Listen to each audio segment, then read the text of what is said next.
ఇక్కడ జరిగే బల్కంపేట ఎల్లమ్మ కళ్యాణం అనేది కొన్ని కోట్లు లక్షలాది మంది సమక్షంలో జరిగేది. ఎవరైతే మన తెలంగాణ పల్లెల్లో లేకపోతే దూర ప్రాంతాల్లో ఉన్న వాళ్ళు చూడని వాళ్ళు కూడా లైవ్ టెలికాస్ట్ ఉంది కాబట్టి అందరూ చూసి ఆనందంగా కళ్యాణం ఓపికతోని భక్తిభావంతో అందరూ ముందుకెళ్ళాలి. ఇక్కడ చుట్టుపక్కల కూడా కళ్యాణం అయిన తర్వాత దర్శనం అయిన తర్వాత చాలామంది భక్తులు అన్నదానం పెట్టారు, లక్షల మందికి పెట్టిండ్రు. అందరూ భోజనం చేసుకొని పోవాలి.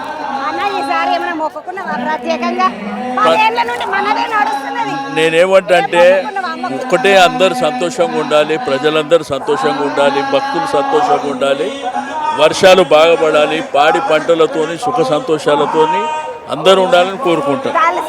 అన్న ఎప్పుడు కూడా ఏ సంవత్సరం వచ్చినా కూడా ముందు రోజు అంతకు ముందు రోజు పాపం తిరుగుతూనే ఉంటాడు. పనోడు తిరిగిన దానికన్నా ఎక్కువ తిరుగుతావు. అందరు ఆశీర్వాదం ఉంటుంది. 15 ఏళ్ళ దాకా నువ్వు అమ్మవారికి సేవ చేస్తూనే ఉండాలా.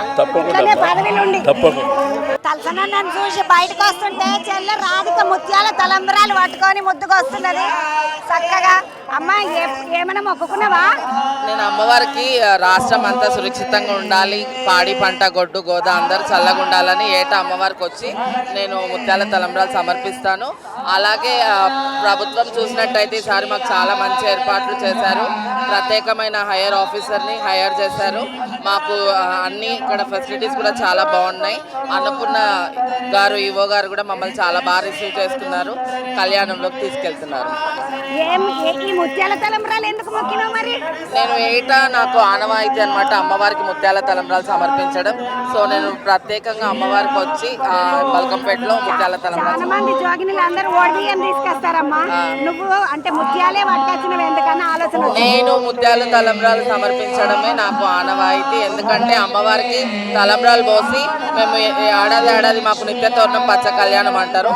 అమ్మవారికి తలంబ్రాలు పోసి పసుపు కొమ్ము కట్టుకొని మేము కూడా తలంబ్రాలు పోసుకుంటాము.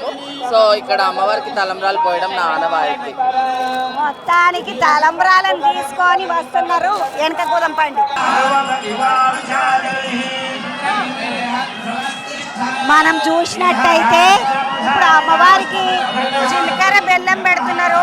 జీలకర్ర బెల్లం పెట్టడం వల్ల ఈ బంధము 1000 ఏళ్ళ వరకు అట్లనే గట్టిగా ఉంటుందని అప్పట్లో దేవుళ్ళకి పెట్టే ఆ జీలకర్ర బెల్లము ఇప్పటికీ కూడా మనకు పెళ్లిళ్ళ పెళ్లి పిల్లకు పెళ్లి పిల్లగానికి కూడా జీలకర్ర బెల్లం పెట్టిస్తారు.